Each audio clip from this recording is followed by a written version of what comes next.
Paz do Senhor, Deus abençoe a sua vida. Vamos lá para o nosso estudo de número 12. Você coloca um título, Resgatado da Maldição, para recebermos a promessa. Gálatas, capítulo 3, versículo 13 e 14. Está escrito assim: Cristo nos redimiu da maldição da lei, quando se tornou maldição em nosso lugar, pois está escrito: maldito todo aquele que for pendurado no madeiro.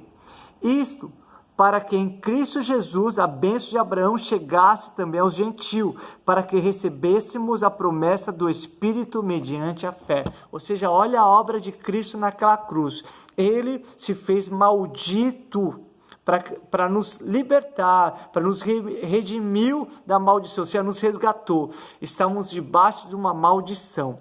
O homem, quando Deus criou o homem, criou a terra, Deus abençoou o homem para ele ser uma bênção, para ele dominar sobre toda a terra, para ele, tudo quanto ele fizesse, prosperasse, desse certo. Isso será abençoado, ou seja, ter um poder sobre si para as coisas dar certo. Isso terá bênção. Deus fez o homem para isso, para o homem prosperar, para o homem ser bem-sucedido, para o homem não ser dominado nem pelo pecado, nem por nada. O homem, Deus fez a sua imagem, a sua semelhança e o abençoou. Mas por consequência do pecado entrou a maldição e a terra é amaldiçoada. Depois vemos aqui que existe uma maldição também pela lei. E agora Paulo está escrevendo que Jesus, ele veio nos resgatar dessa maldição. Ou seja, éramos escravos dessa maldição. Estamos debaixo dessa maldição. Ou seja, a bênção não vinha para as nossas vidas, nem tudo que a gente colocasse a mão dava certo, prosperava. Por quê? Porque não tinha a bênção de Deus. Ou seja, o favor de Deus não está sobre as nossas vidas. Mas quando Cristo vai para aquela cruz, além de ele levar as nossas dores, os nossos pecados, ele também quebrou a maldição, ele nos resgatou, ou seja, ele pagou o preço, ele nos resgatou, nos arrancou, quebrou aquela maldição. Para quê? Para que a bênção, a promessa que Deus fez para Abraão, ela chegasse a nós. Ou seja, se Jesus não viesse, não morresse naquela cruz, se não fosse pendurado naquela cruz, se ele não quebrasse a maldição, a bênção da promessa que Deus fez não chegaria a nós, mas Jesus fez a obra, ele falou, está consumado. Ou seja, a bênção que Deus fez a Abraão, ela vem até nós. Ou seja, Deus chamou Abraão e falou assim, ser uma bênção, né? E eu abençoarei os que te abençoarem. Ou seja, Deus faz promessas para Abraão, dizendo que ele seria abençoado para abençoar os outros. E essa promessa que Deus também nos faz por meio de Jesus. Jesus quebrou toda a maldição para que a bênção chegasse a nós. Jesus é aquele que quebra a maldição em bênção. Quando José foi vendido pelos seus irmãos, ele foi parar num poço, depois foi comprado como escravo. A Bíblia declara que a bênção do Senhor estava sobre ele. Mesmo que seus irmãos tentaram mal, José conclui o seu livro dizendo assim, a maldição, o que vocês tentaram de mal contra mim, Deus o transformou em bênção. Só Deus tem esse poder de transformar toda a maldição em bênção. E essa maldição, ela é quebrada por meio de Jesus. Ou seja, quando você crê em Jesus, você entende que naquela cruz, tanto ele te cura, a Bíblia está falando, verdadeiramente ele levou sobre si as nossas dores e as nossas enfermidades. E o castigo nos traz a paz. Ou seja, temos direito à paz, temos direito à vida, à salvação, à saúde, à cura, mas também toda a maldição é quebrada por meio de Jesus, para que a bênção chegue a nós. E essa bênção é a promessa que Deus fez para Abraão.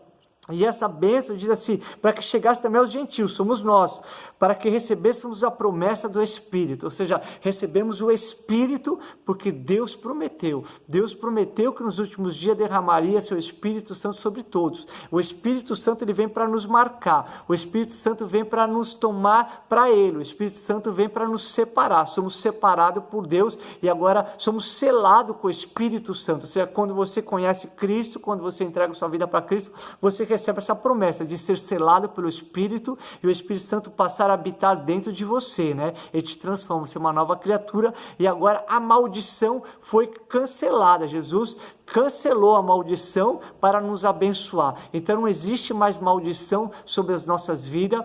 Então, ou seja, somos agora abençoados. A graça do Senhor está sobre a nossa vida, para onde a gente colocar a mão prosperar. O que a gente for fazer dá certo. Tudo para a glória do Senhor. Tudo porque o poder poder de Deus, ou seja, a bênção do Senhor, a promessa de nos abençoar, de sermos uma nação santa, um povo escolhido, propriedade exclusiva do Senhor. A bênção do Senhor está sobre as nossas vidas. Foi uma promessa que Deus fez e agora Jesus ele vem para quebrar o que estava impedindo, né? A maldição impedia dessa promessa chegar até nós, já foi quebrada, ou seja, a bênção está sobre a nossa vida. A Bíblia diz que somos já abençoados com toda sorte de bênção nas regiões celestiais. Não que seremos, já somos abençoados, né? Recebemos, ou seja, resgatado da maldição para recebermos a promessa. Receba pela fé a bênção do Senhor. A bênção do Senhor está sobre a sua vida, a bênção do Senhor está sobre a sua casa, a bênção do Senhor está sobre a sua família. Tudo quanto você colocar as suas mãos venha prosperar, porque o Senhor que te abençoa. Jesus, ele morreu naquela cruz, ele levou a maldição para ele te abençoar. Ou seja, a promessa do Senhor que ele fez para Abraão, né? Deus já estava pensando em você, Deus já estava pensando na sua casa, Deus já estava pensando na sua família, Deus já te abençoou, e Jesus veio para tornar isso possível, para que a bênção que foi feita para Abraão também chegasse para as nossas vidas, amém? A Jesus toda a honra, a Jesus toda a glória. Não há maldição para quem está em Cristo Jesus, não vale encantamento para o povo de Deus, né? Você é abençoado, a bênção do Senhor está sobre a sua vida por meio de Jesus Cristo. Ele levou a maldição para você ter a bênção. Receba isso em nome de Jesus e até o próximo estudo.